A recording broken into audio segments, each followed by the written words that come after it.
Hi. This past week and a half, 2 weeks, has been really intense. 11 days ago, my husband was admitted to the hospital with something pretty minor, a broken collarbone. A collarbone fracture is not something someone would normally ever be admitted for, but because he's quadriplegic but does have some use of his arms, he has to use his arms to sit himself up in bed, to turn himself, position himself, transfer himself into his wheelchair and back into bed again.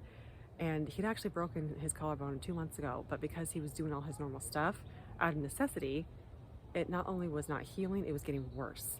So he was admitted to figure out a plan for how we could do his transfers safely, but allow the fracture to heal. Medically, it's very stable, not a big deal, just need to figure out how to get this to heal.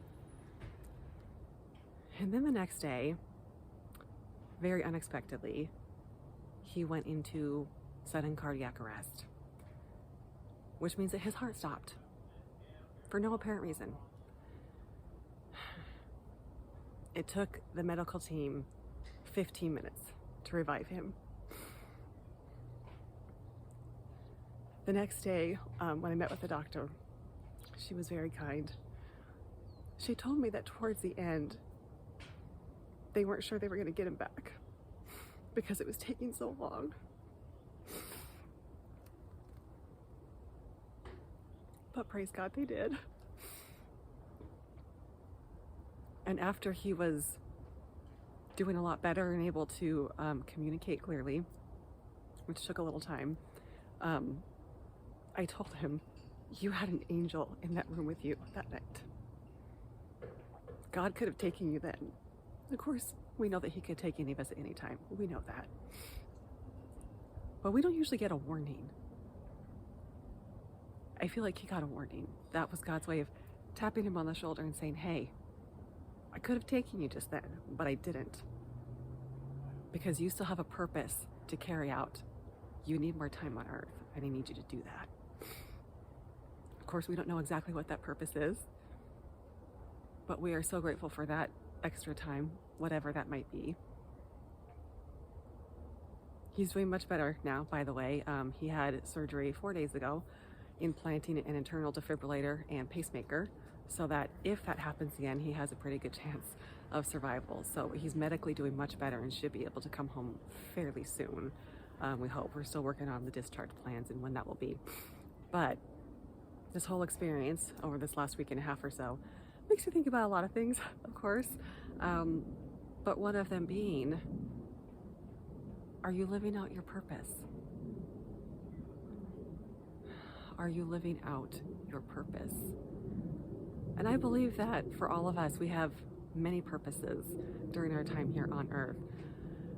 Our purpose as a son or a daughter, potentially a sibling, as a mom or a dad, as a spouse, as a friend, and our purpose to the greater good.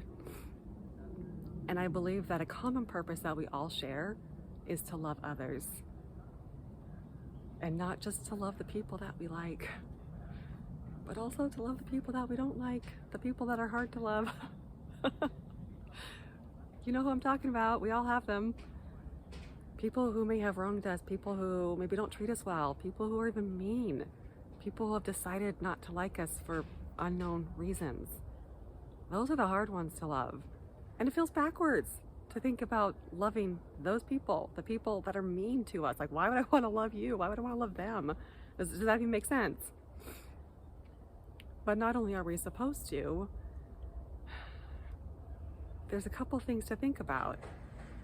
Sometimes those people that don't treat others well, who are unkind, unpleasant, negative, decide not to like people for whatever reason, sometimes it's because they never received enough love themselves.